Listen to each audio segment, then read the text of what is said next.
नमस्कार दोस्तों, स्वागत है आपका कथा सागर में। और मैं आप लोगों को श्रीमद् भागवत महापुराण के हिंदी रूपांतरण यानी कि सुख सागर की कथाएं सुनाती हूँ।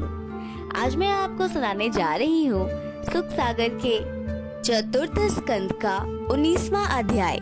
इस अध्याय में महाराज पृथु के अश्वमेध यज्ञ और इंद्र द्वारा उनके अश्व का हरण दिया गया है।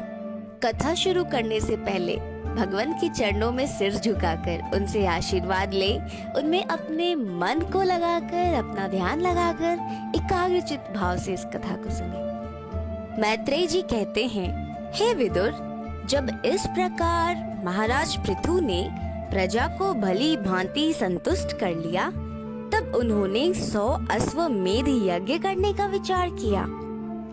यज्ञ के सब प्रबंध किए गए, ऋत्वजों और यज्ञ के सभासदों का वर्णन हुआ।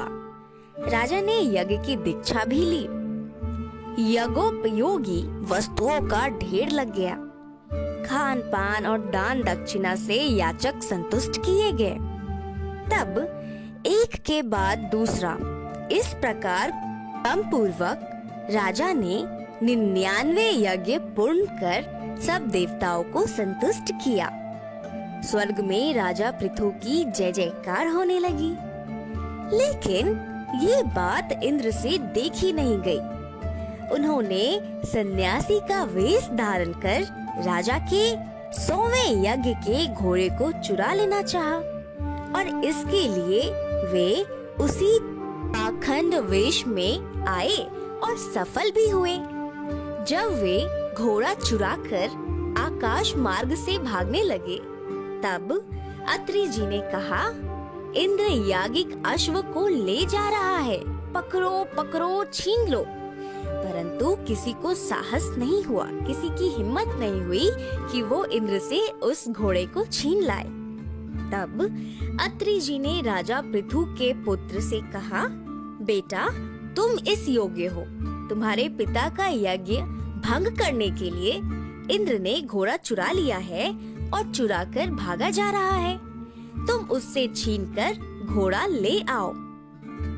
तब इस पर उस राजा के पुत्र यानी कि राजा पृथु के पुत्र ने शीघ्र ही इंद्र का पीछा किया और उनसे अपने पिता का अश्व छीन भी लिया।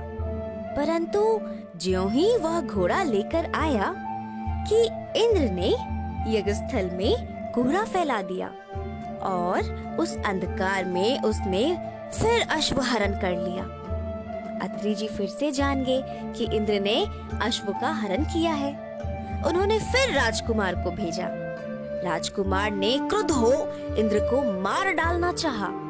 देवताओं में हाहाकार मच गया। राजा पृथु ने भी कह दिया कि ऐसे चोर इंद्र को मार डालना ही योग्य है।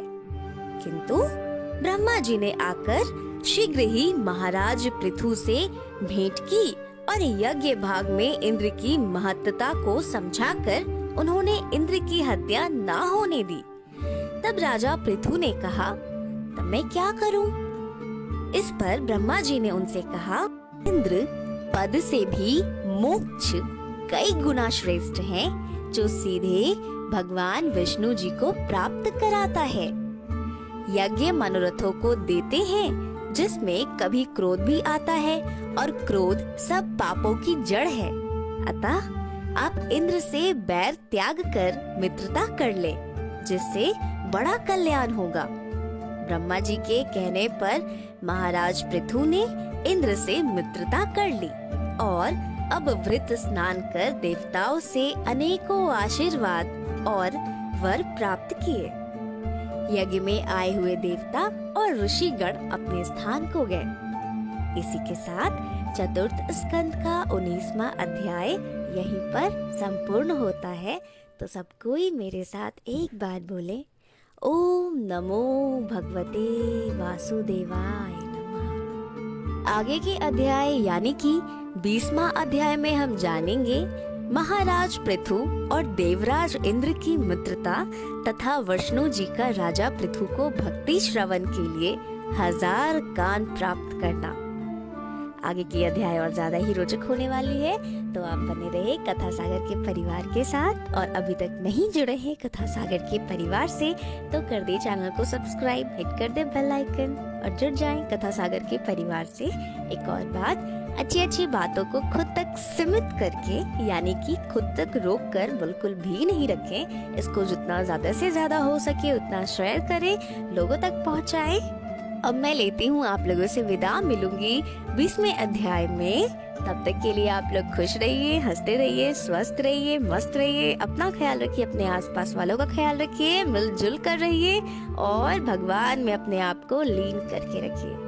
भगवान आप सबकी मनोकामनाओं को पूर्ण करें।